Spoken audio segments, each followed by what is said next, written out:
കൊടുംകുറ്റവാളി ഗോവിന്ദചാമിയുടെ jail ചാട്ടം നടന്ന് ഒരു വർഷം പൂർത്തിയാകുമ്പോഴും കുറ്റപത്രം നൽകാതെ അന്വേഷണ സംഘം.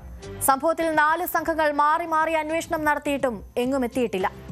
ജയിൽ വകുപ്പ് അന്വേഷിച്ച് 4 ഉദ്യോഗസ്ഥരെ സസ്പെൻഡ് ചെയ്തതിനപ്പുറം വകുപ്പ് തല അന്വേഷണവും പാതി വഴിയിലാണ്. സംഭവത്തെ തുടർന്ന് ജയിലിലെ സുരക്ഷ വർദ്ധിപ്പിക്കുമെന്ന് പ്രഖ്യാപിച്ചിരുന്നുവെങ്കിലും സ്ഥിതി പഴയപടി തന്നെ.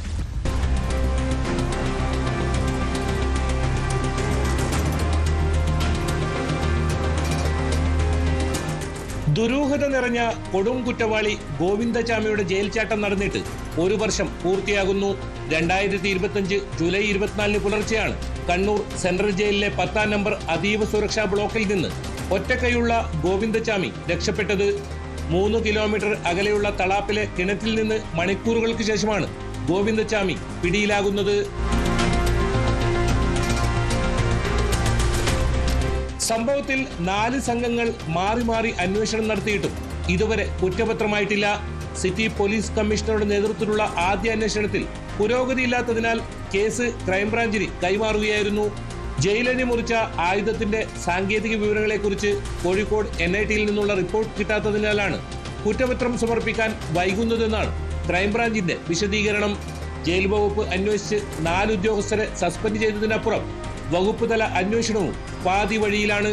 ജയിൽ ചാട്ടം അത്യന്തം ഗൗരവതരമെന്ന് വിലയിരുത്തിയാണ് retired justice CN Ramendran Nair, മുൻ DGP ജേക്കബ് പുന്നൂസ് എന്നിവരടങ്ങുന്ന പ്രത്യേക അന്വേഷണ സംഘത്തെ നിയമിച്ചത്.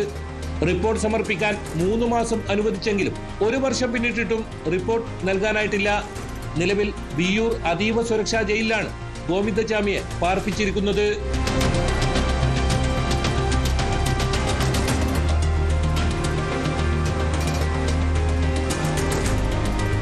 ഗോവിന്ദചാമിയുടെ ജയിൽ ചാട്ടത്തിന് ശേഷം കണ്ണൂർ സെൻട്രൽ ജയിലിലെ സുരക്ഷ വർദ്ധിപ്പിക്കുമെന്ന് പ്രഖ്യാപിച്ചിരുന്നുവെങ്കിലും പഴയതുപോലെ തന്നെ തുടരുന്നു. മതിലിന് മുകളിലൂടെ ഫെൻസിംഗിലൂടെയുള്ള വൈദ്യുതി വിതരണം നിലച്ചിട്ട് 2 വർഷമായിട്ടും ഇതുവരെ പുനഃസ്ഥാപിച്ചിട്ടില്ല. 10ാം നമ്പർ ബ്ലോക്കിന് കാലപ്പഴക്കം കാരണം ബലക്ഷയമുണ്ടായിട്ടും അറ്റകുറ്റപ്പണികൾ നടന്നിട്ടില്ല. CCTV ദൃശ്യങ്ങളുടെ പരിശോധനയും കാര്യക്ഷമമല്ല. ജയിലിൽ തടവുകാർ തമ്മിൽ ഏറ്റുമുട്ടുന്നതും പതിവാകുന്നു. തടവുകാരുടെ ബ്ലോക്കുകളിലും ജയിലിന് പുറത്തും ആവശ്യമായ വെളിച്ചമില്ല. 74 കിലോഗ്രാം ശരീരഭാരമുണ്ടായിരുന്ന ഗോവിന്ദചാമി തടവ് ചാടാൻ 10 മാസം കൊണ്ട് 19 കിലോഗ്രാം ഭാരമായിരുന്നു കുറച്ചത്.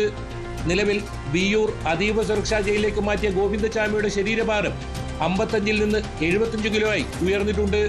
ഉദ്യോഗസ്ഥരോടും സഹതടവുകാരോടും എന്നും കലഹിച്ചിരുന്ന ഗോവിന്ദചാമി ഇപ്പോൾ അടിമുടി ശാന്തനാണ്. സ്വന്തം നാടായ തമിഴ്നാട്ടിലെ ജയിലിലേക്ക് മാറ്റണമെന്നതാണ് ഗോവിന്ദചാമിയുടെ ഇപ്പോഴത്തെ ആവശ്യം.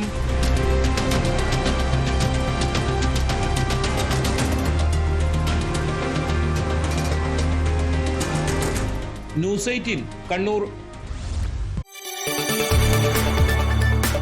കൂടുതൽ വാർത്തകൾക്ക് news 18 Keralam YouTube channel subscribe ചെയ്യുക.